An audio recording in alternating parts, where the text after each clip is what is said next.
부모 주일입니다. 그리고 사순절이 이제 다 되었다, 다가온다, 며칠을 앞두고 있다라고 하는 것이죠. 예수님께서는 날 변화산이라고 하는 곳에 몇몇 제자들과 함께 올라가셨는데 그곳에서 예수님의 모습이 변화되었더라 라고 하는 것을 기념하는 주일이 바로 오늘이 되어집니다. 당시에 예수님의 변화된 모습을 말씀을 통해서 찬찬히 생각해 보면 어쩌면 예수님의 변화된 그 모습은 하나님께서 만약에 형체를 가지고 계셨다면 하나님의 모습처럼 되어져 있는 것은 아니었을까라는 생각을 충분히 해볼 수 있습니다.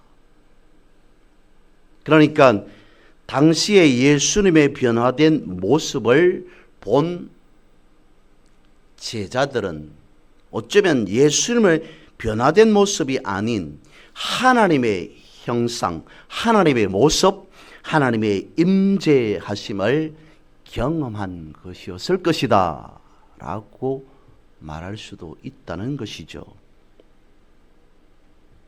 하나님의 임재를 경험한 저들 과연 어땠을까요? 황홀했을 것입니다. 말로 표현할 수 없었을 것입니다. 오늘 이 시편 40편을 통해서 말씀하고 있는 하나님의 임재하심, 그것에 대해서 한번 살펴보고자 합니다. 사람이 누군가 대화를 하려고 하면 여러 많은 사람들이 모인 곳에서는 잘 할 수 없습니다. 이 사람 저 사람도 주변에 있는 사람들이 말들을 많이 하기 때문이죠. 두 사람과 진지한 알아들을 수 있을 정도의 대화는 시끄러운 곳이나 많은 사람들이 모인 곳이 아닌 조용한 곳에서 대화를 해야 낮은 목소리, 작은 목소리로 하더라도 충분히 알아들을 수 있게 되어지죠. 우리가 그렇다는 것입니다. 하나님의 임재하심 혹은 하나님의 음성을 들으려면 많은 사람들이 모여서 시끄러운 소리가 들리는 곳이 아닌 즉 우리가 여러 가지 생각으로 사로잡혀 있는 이런 생각 저런 생각 그 속에서 하나님의 음성을 하나님의 임재하심을 우리는 경험하기란 쉽지 않다는 것입니다.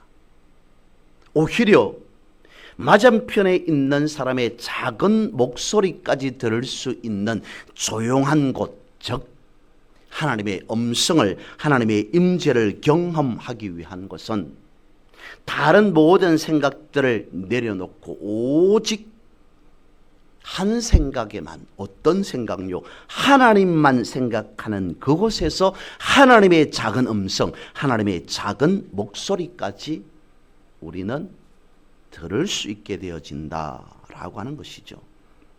하나님의 음성을 듣는 것, 그것이 곧 하나님의 임재하심 아니겠습니까?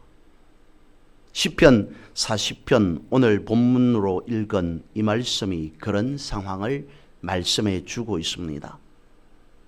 시편 40편은 다윗의 시로 알려져 있습니다. 본문에서는 하나님의 음성을 듣기 위해서 어떻게 했다고 말씀하고 있냐면 기다리고 또 기다렸다라고 되어 있습니다. 한 번 기다리고 그 다음 두 번째 기다렸더니 라고 하는 것이 아니라 수없이 오랜 시간 동안 기다리고 또 기다린 그 기다림, 그것을 말씀해 주고 있습니다. 무엇을 오늘 본문에서 우리가 느껴서야 하냐면, 느낄 수 있냐면 하나님의 음성을 듣기 위해서, 하나님의 임재하심을 경험하기 위해서 계속 기다려 옵니다. 다른 모든 생각들을 다 내려놓고 이런 생각 저런 생각 이런 상황 저런 상황 고려하지 않고 오직 아주 작은 목소리로 호흡하는 것과 같이 숨결과 같은 그런 하나님의 소리조차 내가 감지해내고 말 것이다. 나는 하나님의 그 작은 소리조차 숨결 같은 그 소리조차 들으리라 라고 하는 그 정도의 생각으로 기다리고 또 기다렸더라. 그러면 어떤 상황이어야 할까요? 마음은 고요해야 됩니다. 주변에 잡다한 생각이 들지 않을 정도의 형편도 되어야 합니다.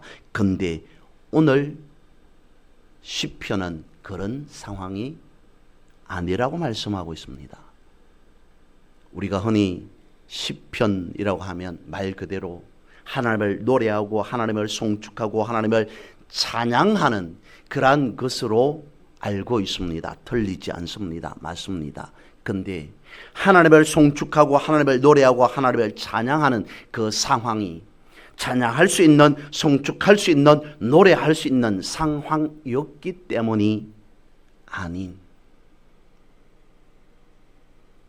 시편 1편에서 150편까지 어떤 상황에 놓여 있더라도 그럼에도 하나님을 노래하고 하나님을 송축하고 하나님을 찬양하는, 어쩌면 찬양이 아닌 다른 소리를 내어야 할 것 같은데 그럼에도 하나님을 송축하고 노래하고 찬양하는, 그래서 시편이 되어지는 그 말씀을 우리는 시편을 통해서, 성경을 통해서 경험할 수 있게 되어집니다.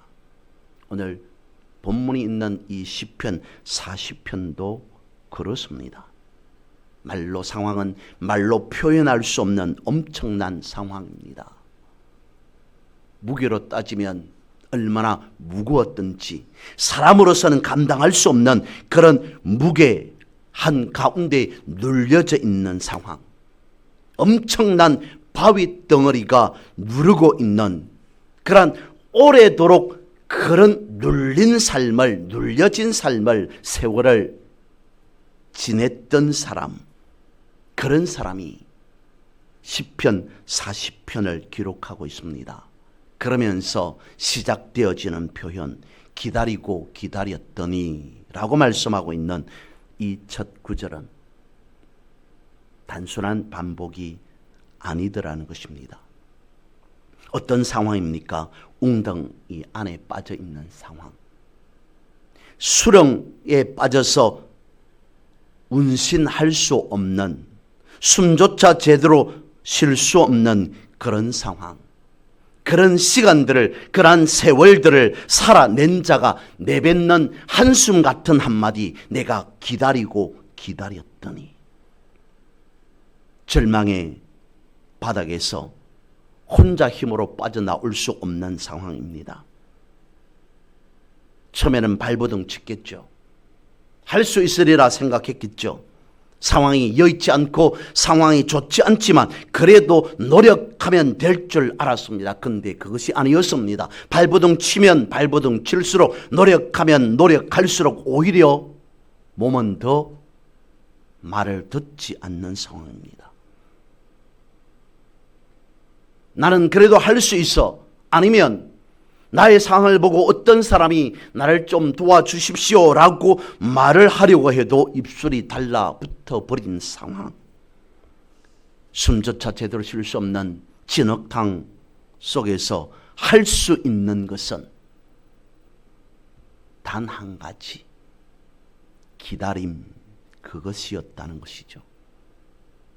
늪지대 속에 빠졌습니다. 헤엄을 칠 줄 모르는데 깊은 물속에 있습니다. 발버둥 치면 칠수록 늪이든 물이든 몸은 깔아 내려앉을 수밖에 없습니다. 지난 주일 오후에 말씀을 드렸던 하박국 선지자의 기도와 오늘 시편 40편은 맞닿아 있다라고 해도 과언이 아닐 것 같습니다.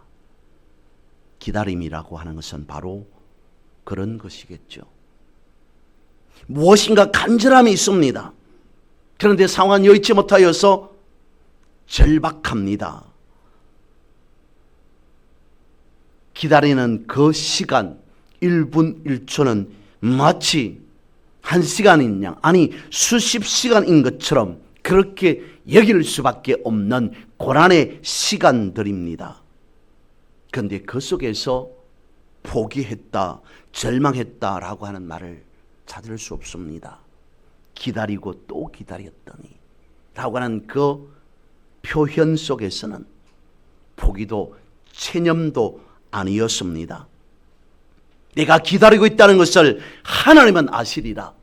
내가 기다리고 있는 것을 하나님은 분명히 아신다라고 하는 믿음의 기다림이라고 하는 것입니다.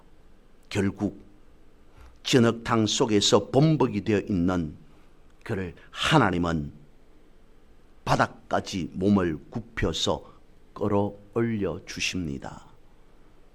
두려움, 슬픔, 그런 것들이 뒤섞여 있는 그런 자리에 있는 한 사람을 하나님은 끌어올려 주셔서 발버둥 치면 발버둥 칠수록 몸이 내려가는 그 상황에서 어디로 서게 하냐면 반석 위에 두게 하셨다. 웅덩이 속에서, 구렁텅이 속에서 빠져있던 발을 디딜려 해도 닿지 않고 오히려 숨조차 제대로 쉴 수 없는 그 늪속으로 빨려 들어갔던 그 인생을 하나님은 직접 내려오셔서 그를 끌어올려서 반석 위에 두셨다. 그러면서 그에게 그의 입에 새 노래를 주셨다라고 말씀하고 있습니다. 그 시간, 그 세월들을 경험했던 자가 드리는 새 노래, 그것은 단순한 승리의 노래였겠습니까? 사망의 골짜기에서 건짐받아 구원받은 후에 떨리는 영혼 앞에 하나님을 바라보며 세우는 맹세와 같은 노래이지는 않을까 싶습니다. 바닥이 뭔지 아는 자가 내려갈 대로 내려가서 더 이상 내려갈 곳이 없을 것 같은 곳까지 내려갔던 자가 지극한 하나님의 은혜를 경험하면서 표현할 수 있는 새 노래라고 하는 그 감격, 그것은 이루 말할 수 없을 것 같습니다. 오늘 본문의 말씀이 다윗에게만 해당하는 것이 아니라 우리에게도 묻고 있는 것 같습니다. 예배하는 여러분은 그런 기다림 가운데 있습니까? 라고 묻는 것 같습니다. 아무것도 보이지 않는 진흙탕 한가운데에서 하나님을 향해 손을 내밀고 있는 그 영혼에게 시편 40편은 아주 작지만 그러나 분명한 음성을 들려주십니다. 나는 너를 잊지 않았다. 내가 어디에 있는지 나는 정확하게 보고 있었다. 그리고 나는 너에게 다시 노래하는 자리로 이끌어내었다라고 말씀하고 있습니다. 기다리고 기다렸던 그 기다림 끝에 결국 하나님을 만나게 되어집니다. 시편 말씀을 읽다 보면 그런 표현들이 가끔씩 등장합니다.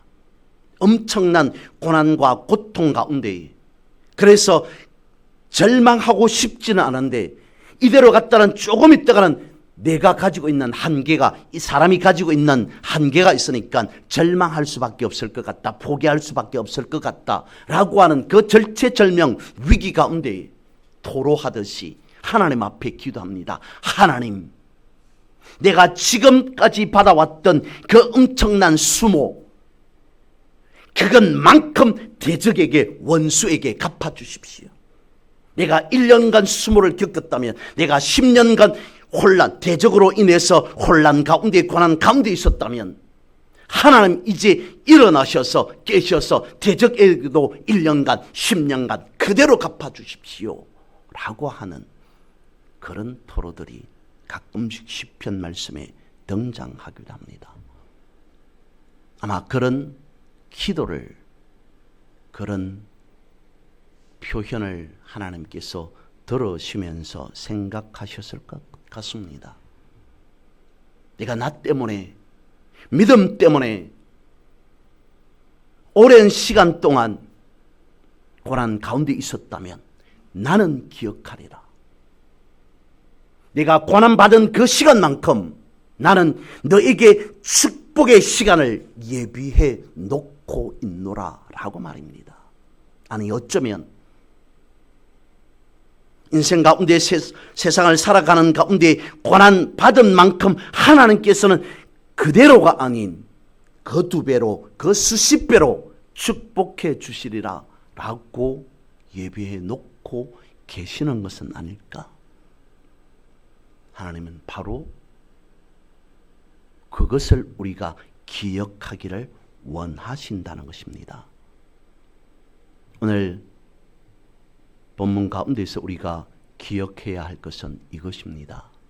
사람이 올라간 것이 아니더라는 것이죠. 시편 40편이 다윗의 시라고 말씀을 드렸습니다. 아니 그렇게 되어 있습니다.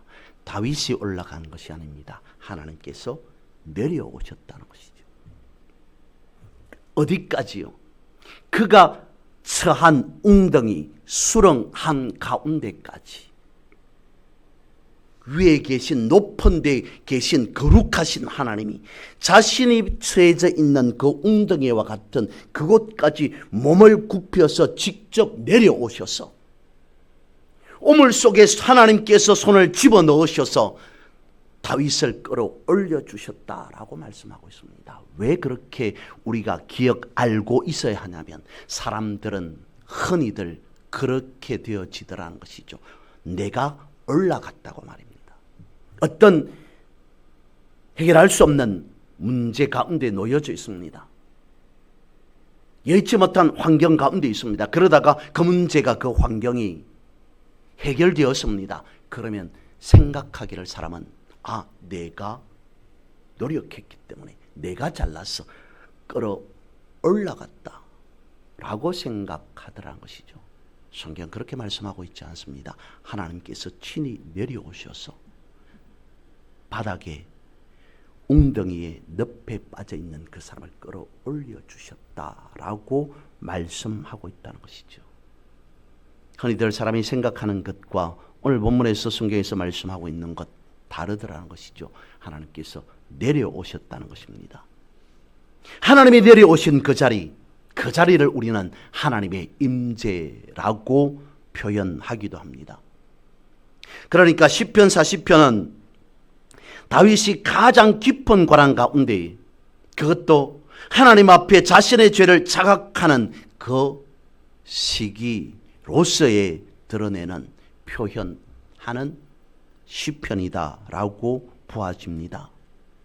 그러면서 우리에게 선명한 하나님의 존재, 하나님의 일하심, 하나님의 역사하심, 하나님의 임재하심, 그것을 표현해 주는 것은 제가 생각하기로는 오늘 본문이 아닌 그 뒤에 있는 17절 말씀으로 여겨집니다. 이렇게 되어 있습니다. 나는 가난하고 궁핍하오니 주께서는 나를 생각하시오니. 40편을 다윗의 시라고 보았을 때 다윗이 그렇게 표현합니다. 하나님, 저는 가난하고 궁핍합니다. 상황이, 현상이, 형편이 가난해서 궁핍해서 가난하다고 궁핍하다고 말한 것이겠습니까? 오늘 우리가 읽은 이 본문 8절까지의 그 상황을 연결해서 생각해 보면 그것이 아니더라는 것이죠.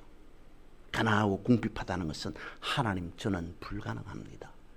인간의 노력으로서 어찌할 수 없는 상황 가운데 있습니다. 가난하고 궁핍한 가운데 있습니다.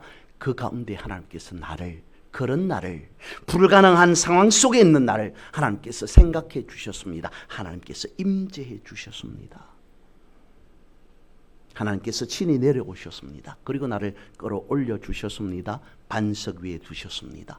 나에게 새 노래를 허락해 주셨습니다.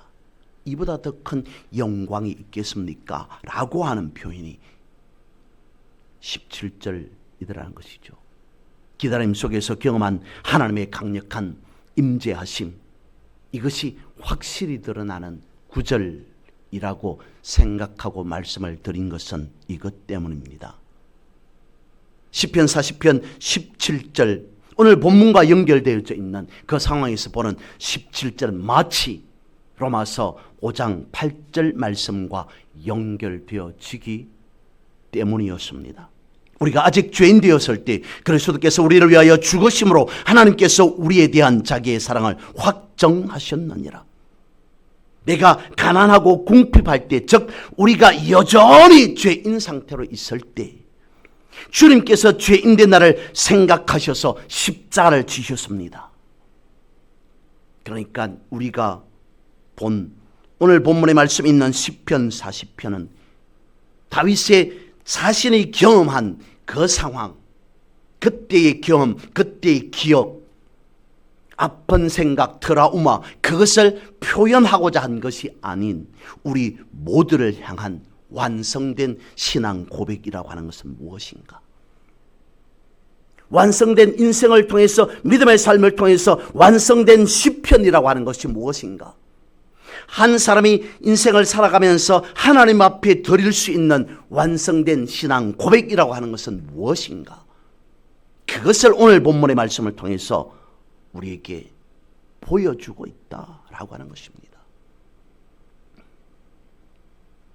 이렇게 말씀을 드리면서 다시 정리하듯이 본문의 내용을 하나씩 나누어서 살펴봅니다. 첫 번째, 절망의 웅덩이에서 시작된 기다림이 1절과 2절 가운데 표현되어 있습니다.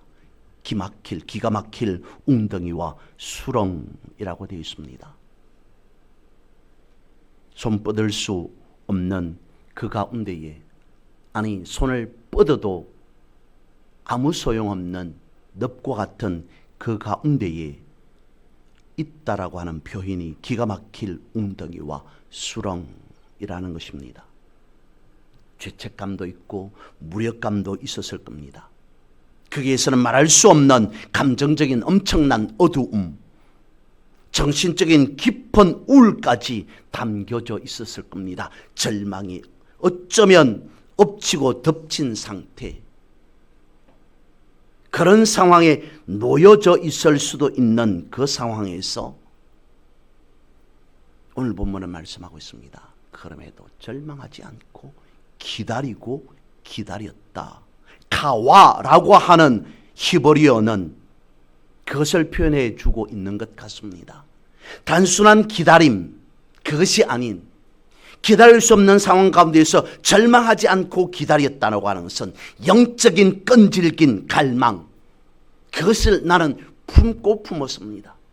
하나님께서 나에게 내려오셔서 도와주지 않을지라도 나는 하나님의 이름으로 이 웅덩이에서, 이 수렁에서 그대로 생을 마감하리라.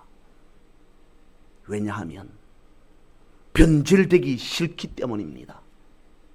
하나님이 내가 절망하고 포기해버리면 다른 사람들이 하나님이 없다라고 말한 그 사람들이, 원수들이, 대적들이 성례의 계가를 부릴 것 같으니까 내 한 사람을 통해서 많은 사람들이 그렇게 되어지는 것 원치 않습니다. 아니, 그것은 하나님의 뜻이 아님을 압니다 라고 하는 표현 자체가 가와라고 하는 원어에서 나오는 기다리고 기다렸다, 무너질 수밖에 없는 상황 가운데 있어, 아니 무너진 그 상황 가운데 있어 하나님을 기다렸다는 것입니다. 쉽지 않습니다. 포기하지 않았다는 것 자체가 위대한 것입니다. 그런데도 기다렸다라고 말하고 있습니다. 단순한 인내이겠습니까? 그 상황 가운데 있어 그럼에도 하나님은 나를 여전히 잊지 않았습니다. 하나님은 내 모습을 기억하고 계신다라고 하는 그 사실, 나는 이 웅덩이 속에서, 이 수렁 속에서 그것을 확인하고 말겠습니다 라고 하는 자신 스스로 깨닫는 시간, 그것으로 기다림의 시간을 삼았다는 것입니다. 그러자 어떻게 되었다고요? 웅덩이까지 하나님께서 내려오셨다. 그리고 그가 부를 노래를 허락해 주셨다라고 표현되어 있습니다. 두 번째, 2절 후반절에서 3절을 말씀하고 있습니다. 하나님께서 내려오셔서 구해 주신 것, 하나님께서 내려오신 구원에 대해서 말씀해 주고 있습니다. 부르짖음을 들었다라고 되어 있습니다. 그런데 하나님은 듣고만 있었던 것 아니었습니다. 어떻게 했다고요? 친히 내려오셨습니다. 다윗을 그리고 끌어올려 주셨습니다. 반석 위에 두었습니다. 그 입에 새 노래를 주셨습니다. 성경은 우리에게 말씀하고 있습니다. 항상 기뻐하라. 범사에 감사해라. 웅덩이 속에서, 수렁 속에 빠져서 다시 올라올 수 없을 것 같던, 헤어나올 수 없을 것 같은 그 상황에서 나온 자는 그의 평생에 기뻐하며 감사하지 않겠습니까? 우리의 구원이 그런 것이니 성경 말씀하고 있습니다. 그러므로 여러분 항상 감사하십시오. 기도하십시오. 기뻐하십시오. 구원받은 자의 노래가 바로 성경에서 말씀해 주고 있는 새 노래인 항상 기뻐하고 범사에 감사하는 것이지 않을까 싶습니다. 그렇습니다. 구원이라고 하는 것은 한 번의 기적과 같은 것이 아니라 끊임없이 이어지는 하나님의 숨결과 같다라고 여길 수밖에 없습니다. 우리가 살아가면서 몇 번의 호흡을 하겠습니까? 하나님의 구원하심은 그런 호흡과 같다는 것입니다.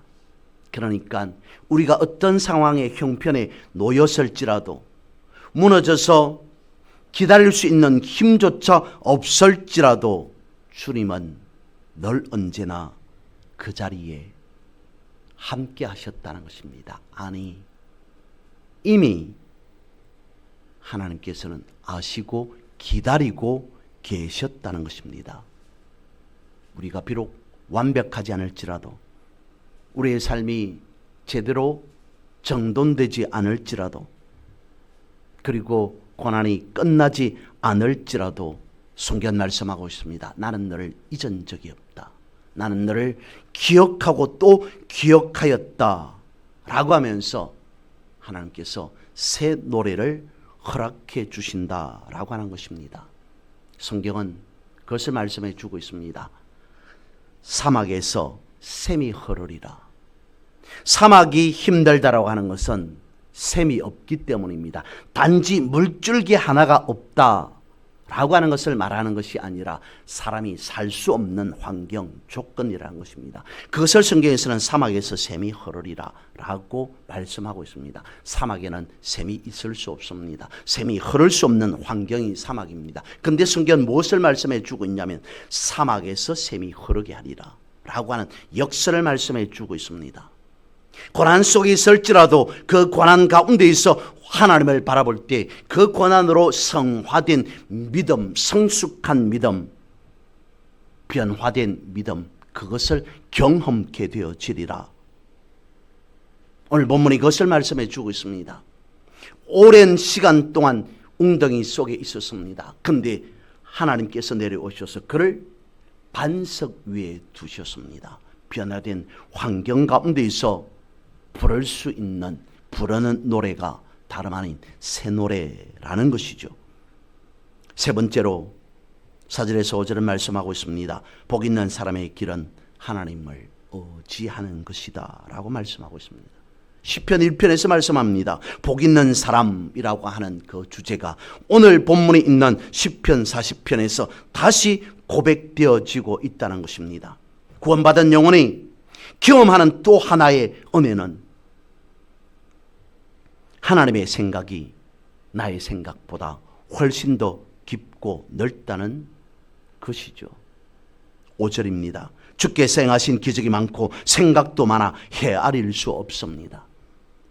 그렇지 않을까요? 수렁에 빠지고 웅덩이에 빠진 자가 생각하는 것은 그렇게 깊고 넓지 않았을 겁니다. 오히려 자신의 처한 환경이, 어둠의 환경이 깊고 넓다고 생각할 수밖에 없겠죠. 그런데 그가 경험한 하나님, 자신은 그렇게 생각했을지라도 그 이후에 경험한 하나님, 고백할 수밖에 없는 하나님은 주께서 행하신 기적이 많아서 내가 다 표현할 수 없는 그 엄청난 마음, 생각, 그런 것들이 많아서 헤아릴 수 없을 정도이다 라고 고백하고 있습니다. 그것이 하나님의 섭리하심이라는 것이죠. 말로 다 할 수 없는 은혜가 하나님의 은혜였더라는 것입니다. 이어지는 네 번째 6절에서 8절 말씀은 과연 참된 삶, 참된 예배라고 하는 것은 무엇인가? 제사보다 마음이요 형식보다 순종이라고 말씀하고 있습니다. 오늘 본문은 그렇게 말씀하고 있습니다. 제사보다 형식보다 정해진 반복보다 자원하는 마음과 기쁨으로 드리는 그 순종을 하나님께서는 더 기쁘게 여기신다라고 말씀을 하시면서 본문 말씀에 보니까 내 귀를 통하여 라고 표현되어져 있습니다. 이것은 단순히 귀에다가 무엇인가 말씀을 해 주셨다, 우리가 그렇게 듣고 싶은 하나님의 음성이 들렸다라고 하는 그것만을 말하는 것이 아닌, 이 표현은 주인이 종의 귀를 뚫는 것과 같은 그런 것을 연상해 주는 말씀이 바로 내 귀를 통하여 라고 하는 본문의 말씀이라는 것이죠. 귀를 뚫는 행위는 종이 주인에게 속하여서 평생 순종하겠다는 그런 복종의 상징이라고 되어 있습니다. 그래서 귀를 통하여 라고 하는 것은 하나님께서 내 귀를 열어주셔서 라고 하는 것입니다. 다른 것이 아닌 영적인 감각의 회복이라고 하는 것이죠. 소리를 듣는 것을 넘어서 하나님의 음성을 분별할 수 있도록 하나님께서 직접 개입하셔서 영적인 청각을 열어주신 것, 그것을 내 귀를 통하여 라는 것입니다. 우리는 그렇게 소원합니다. 하나님, 나의 귀를 열어주셔서 성령의 음성을 듣게 해 주옵소서. 그래서 성령의 음성을 들음으로 내가 하나님의 임재를 경험하며 살아가는 자 되기를 원합니다 라고 소원합니다. 성경 말씀하고 있습니다. 요한복음 10장 27절입니다. 내 양은 내 음성을 들으며 나는 그들을 알며 그들은 나를 따르느니라. 오늘 본문은 말씀하고 있습니다. 제사와 예물을 기뻐하지 아니하시며 번제와 속죄제를 요구하지 아니하신다 하신지라. 진실로 우리가 살아가야 될 믿음의 삶이라고 하는 것은 무엇인가? 그 삶 속에서 하나님께서 기뻐하실 예배와 같은 그런 삶이라고 하는 것은 무엇인가? 그것을 8절에서 그렇게 말씀해 주고 있습니다. 나의 하나님이여, 내가 주의 뜻 행하기를 즐기오니 주의 법이 나의 심중에 있습니다. 말씀을 드렸던 것과 같이 제사와 예물을 기뻐하지 않는다는 것은 그것보다는, 그것에 앞서서 제사와 예물을 드리는 것은 하나님의 임재를 경험하기를 원합니다. 하나님의 죄에 대한 속죄를 원하는 것과 더불어서, 그러면서 종국에서는 하나님의 음성, 내가 내 죄를, 내가 내 문제를 사해 주었고 해결해 주었다라고 하는 것을 듣기 위함이겠죠. 그래서 요한복음 10장 27절을 말씀을 드렸던 것입니다. 연결해서 8절 말씀을 생각해 보면 순종하는 삶, 그것은 듣고 살지 않는 삶이 아닌 들었으면 그대로 실천하는 삶을 의미하게 되어지는 것입니다.